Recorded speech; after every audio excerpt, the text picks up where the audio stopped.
Roger Tomlinson, Coton Parish Council. I suppose my concern, Chris and Rachel, is a very simple one. Together with a number of other people, I've been and attended a number of the exhibitions on the bus, and I also attended the session to discuss the schemes in Coton Primary School. What I didn't expect was to find that I was talking to consultants from Atkins and Mott MacDonald who were trying to persuade me of all the virtues of option C and why routes A and B were inappropriate, not likely to be successful.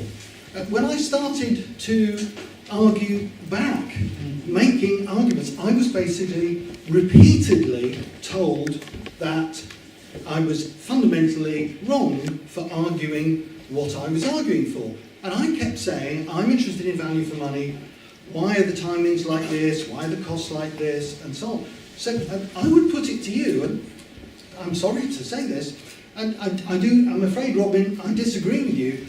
A lot of us in the community have been in this situation since 2015, the first consultation, when we were shocked to find the documentation supplied then was inaccurate, that the survey was inappropriately framed and conducted, and ever since then it appears, and indeed your officers have actually said to us in anger a number of times, that the purpose of your process is to push through the guided busway scheme as you have proposed.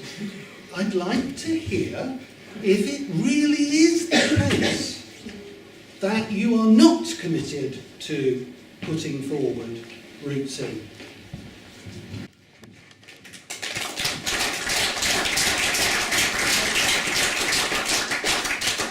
What we're committed to do is to provide options for people to look at.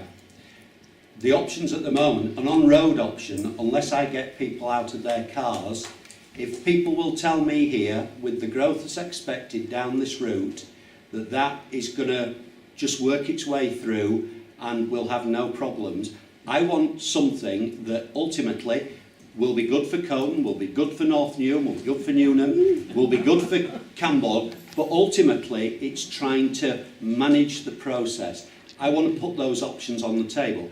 I am concerned, what you tell me, Roger. I mean, anybody, to be fair, seriously, there were a lot of senior consultants there who have been at meetings and they know your stance. Seriously, are you telling me that they were that bad? They were trying to convince you?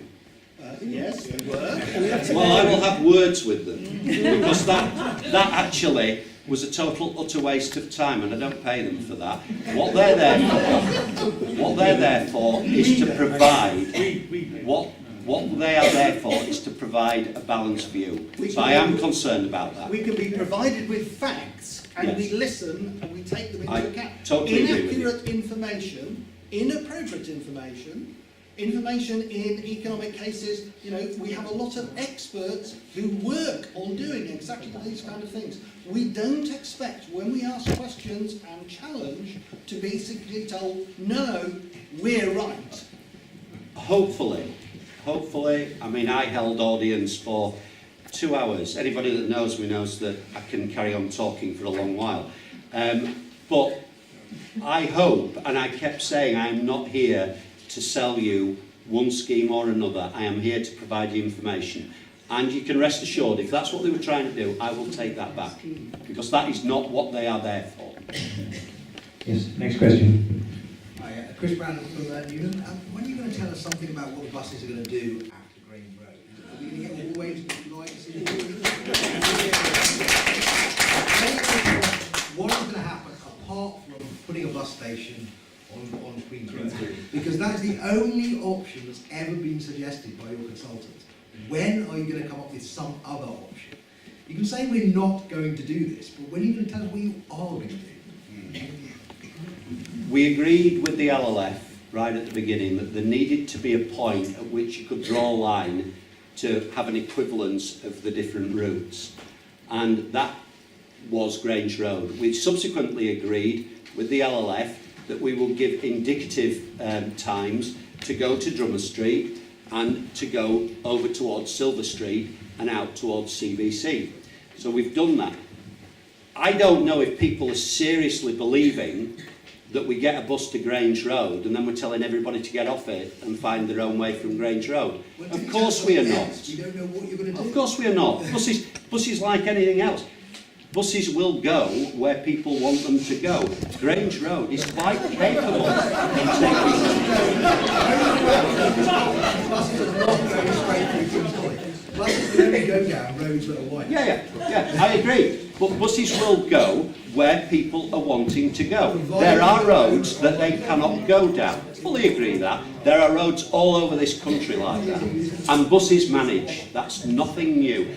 This city, for some reason, has the lowest use of buses compared to any other comparable city. The Chesters, the Yorks of this world, Bristol's, they're not the same. Bath probably is a better comparable. They're not the same. Now that's something to do with the fact we do a lot of cycling. So that's great news, is that. And I think people in the main cycle are those that may use the buses. But we have a low take-up of buses. Well, those buses can go. Grange Road isn't a dead end. It's open at both ends. And we've tried to reflect, of course, the difference in time. If those buses that come out on Grange Road turn left, there is dead time then. We've reflected that within the timings that we've shown against an on-road route as the off-road route. So we have tried to reflect positively the difference in timings. I'm conscious. Sorry, just to add, it is also part of, we're just looking at one scheme, but there is an integrated strategy. And No, this is an excuse we've been given the whole way along. Well, I'm sorry, but it's true, yeah, city access, there's a whole range of different integrated features that mean that actually it's about persuading people to use buses in order that all the road space in the city is freer for those buses to travel, as Chris says, whatever the choice of destination. The point you laugh out about buses will go where they want to go, it's a commercial entity, so the bus operator wants to run it for people to get to their destination, and we need a range of different interventions to ensure that those buses do have ease of movement to get people to where they want to go. The intervention is to build a bus station on Queen's Road. No. Because that's the only thing that makes sense once you've decided. No, that's definitely not the case. Sorry, I'm just conscious of time, so I'm just going to move on to the next question. Just possibly, any more questions, by the way? Okay. We've got one more from the LLF, please. Okay, one more question from the audience and one question from the LLF. Two from the audience. I'm a stalky Coton. It's just, I see nothing in your literature about the efficiency of tidal bus lanes. And in Bogota, for example, they manage 35,000 an hour on the Transmilenio flows in and out of the city.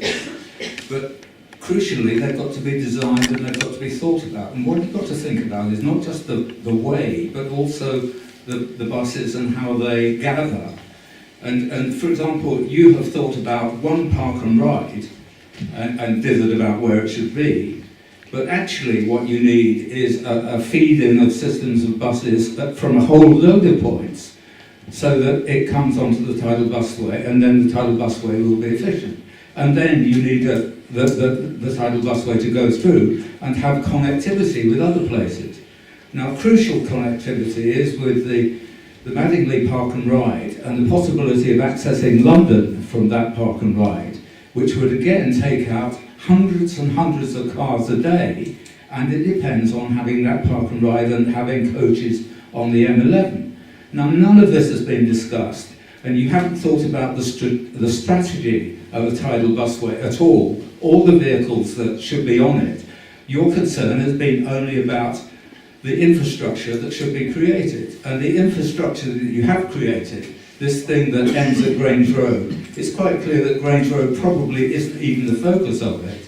And I'd like to know what proportion of the traffic that is going to go on this tidal busway, which, for example, which by the way, will only have an efficiency of use of less than 1% because it's so isolated from other traffic flows.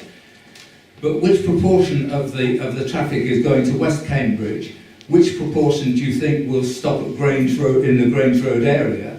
And which proportion do you think will go on to the railway station and other points of view? Have you got some vision, a view of what those proportions are? Because none of us understand what this tidal busway is for. If it's really for West Cambridge, then why don't you and the university say it? Yes. But it seems to me that at present you just say it will end at Grange Road and then we'll think about it. Now, what's really going on with this tidal busway, with the separated busway? Yeah. Okay, so just taking the first point. So there is a lot of work going on, but it's the sort of thing with a 28-page document here, and it's how much you can put in it. So in terms of the feeder services, we are already looking at the feeder services that we could have running from the villages into the park and rides. We're not looking at park and rides anymore, we're looking at what we call travel hubs. Those travel hubs will have coaches. Trumpington, we're just spending an extra £1 million putting in more coach standing, 4 coaches coming in there rather than having to lay over in the city centre. So we're looking at all those sort of things. In terms of where the traffic's going. No, but the question is, are you doing that in relation to the tidal lane, the option that we're backing, or are you just doing it in relation to the busway because they can use both? Yeah, they can, and we are looking at them from both points of view. Ultimately, I have to say, if there's 20,000 vehicles coming down the road and we get 10,000 of them onto buses, that's 10,000. We talk about modes, it doesn't really matter apart from you're moving people quickly and efficiently. Whether it be tidal flow or anything, the key is that you can move those people exactly as you say to where they want to go. The AMPR study that we've done, we are analysing that now. That's the first study, it's the biggest study that's ever been done in the country. We had 100 cameras. There's a few million bits of data. We are, I have to say, paranoid to make sure that nobody can identify anybody from it. So from that point of view, we're actually analysing it to the nth degree to make sure there's no way people can actually identify individual vehicles and individual people. But that will actually tell us, coming down the A428 1303, where people are then going to, in terms of ending up at, say, just stopping at West Cambridge, there's a camera there, or going on to CBC, or going into the centre. So we will have that information. But the present information cannot tell you what an efficient system that allows people to travel by bus and coach, how that would generate a new pattern of transport. And another thing you have to consider is at present bus operators are treated shabbily and coach operators treated even more shabbily. If you're just creating the infrastructure without providing a way in which local public transport can operate, then the scheme will fall apart. So you have to have a plan for coach services and bus services that actually is different from the one that's operated nationally. So there's a plan that we're already looking at the coach services. The Mayor is looking at bus services per se across the whole of the area, and the question of re-regulation and so on, whether or not he wishes to take that on board. I mean, the key is that whilst we talk about bus services, of course, we've got one of the operators, I won't say a key operator, a small operator, but the only other operator in town, Whippet, releasing services because it can't make them pay.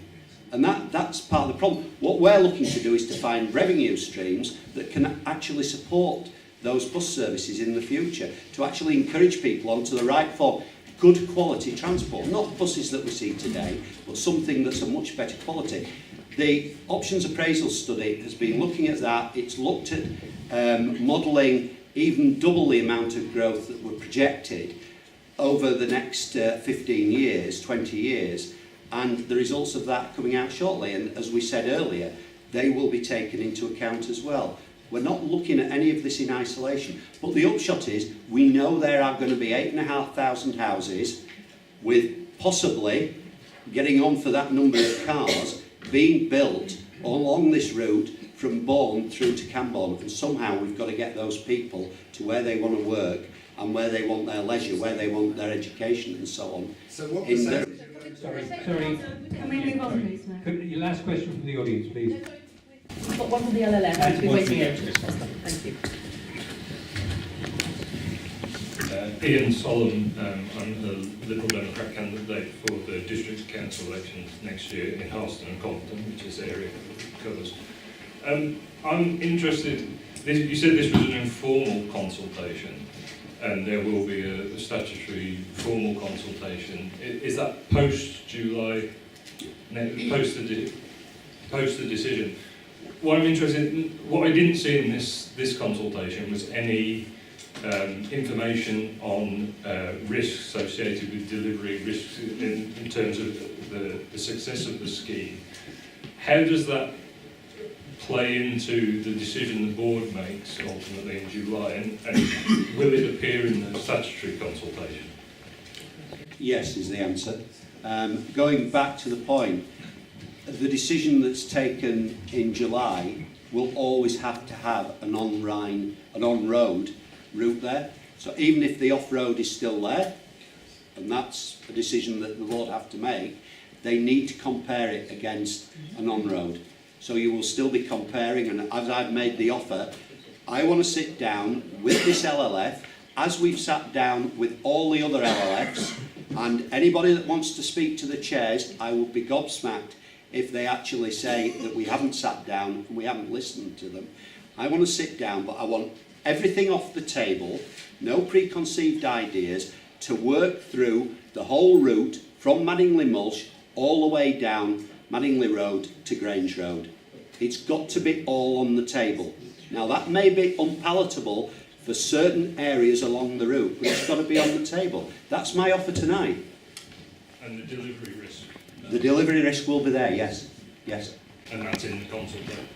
That because I'm concerned that was, you know, we're scarred from what we saw happen with the guided busway. You know, in terms of the person over here talking about value for money, we all know that the guided busway, in terms of its delivery risk, massively blew its budget. Now, I would like to see some kind of comparison between the delivery risk on an on-road solution, which seems a relatively simple thing on the face of it, you know, the experts can do, and an off-road solution, which recent experience says is not the way to get value for money. The delivery risk will be there, yes. And I mean, when the option appraisal comes out, that's in there as well. So they do factor these sort of things into it. I mean, just going back to the busway, it was the largest, I think, they claim in Europe. So it was leading edge at the time, and unfortunately with leading edge, you get yourself into some of these situations that nobody would wish to see. But we obviously learn from that, so it will be there. Yes, last question from the LLF. Stuart Hawkins, Madingley Parish Council. A couple of questions, very quick. One is that you say nothing's been predetermined, but I would suggest there's a widespread perception that it has been decided, there is a preferred option. I'd be interested in your views why you think there is that perception. I can give you a couple of examples why I think there's a perception. Like Roger, I went to the bus workshops, the road shows, and I was told by the McDonald chap there that he didn't think Route B was feasible. That was one example. The other, if you take the park and ride sites, we expressed concerns over the original consultation. It got reset. 9 sites were put on to be considered. We went through endless workshops, consultation, and we ended up with the 2 that were the original 2 sites, even though they were the third and fourth best sites in your own consultant's report. So it's kind of hard to escape the conclusion that things are being pre-decided beyond what people are feeding back in. That's the first question, and the other one is, can you give a categorical view about what's happening about the existing park and ride at Madingley in terms of plans for that, please? So in terms of predetermined, no, nothing's predetermined. In terms of if you want reliability, anything that's segregated from other traffic is obviously far more reliable because there's nothing else there to hold it up. So I can see that that's preferred from a reliability point of view. I mean, that's, to be fair, that's just the sense of what we've got. In terms of demonstrating predetermination, well, we've already been there. We had a preferred park and ride site. We listened to what Bean said, and we reviewed the situation. So I think evidence has it that you might feel, the perception might be, but actual hard evidence is that we changed it. We changed it. Not perception, not feeling, we changed it. We actually did something about it. So I think to say that, you know, on past practice, then that the thought is that we've got this preferred option. I think actually the reality of what has happened demonstrates something slightly differently. But that's people's perceptions, people's views. I can't change that. All I can say to you is, when we were asked to relook at that park and ride, we relooked at it and it was changed. It wasn't. You ranked 9 sites in order, and then you picked the third and fourth ones after this. No, the reason the third and fourth, which were explained at the time, was that we wanted to get a good spread all the way down from Cambourne through to Cambridge. 2 of the sites were right at Cambourne, which actually wasn't going to capture Bourne, wasn't going to capture half of the traffic coming down out of Cambourne. They were the wrong side. So that's why those 2 sites went there, and that was explained at the time why they weren't there. One of the sites as well was Bourne site itself, which just wasn't going to be big enough. So there were a number of issues that the report makes quite clear about what was the case. You've asked about Madingley. Madingley's on a lease. It isn't owned by the county council, but we've no intention of doing anything with it. When the lease runs out, that's another issue. I can't say what the case would be, but at the moment we're predicating everything on Madingley being there, as well as another park and ride site. So you're saying that the park and ride can stay open for 18 years? Could well do. Not could well, exactly. It could well do. I don't know. You're asking me to predict.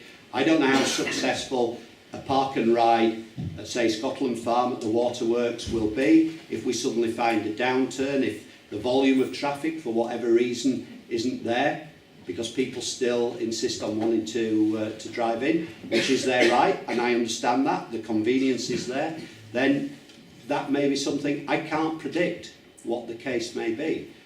What I've a pretty good idea of predicting is that you can't build 8,500 houses, and we've talked about West Cambridge, and extend West Cambridge as is being proposed, which I'm trying to accommodate. I'm not promoting it. I know that these things are being promoted, and I've got to try and provide the transport for it.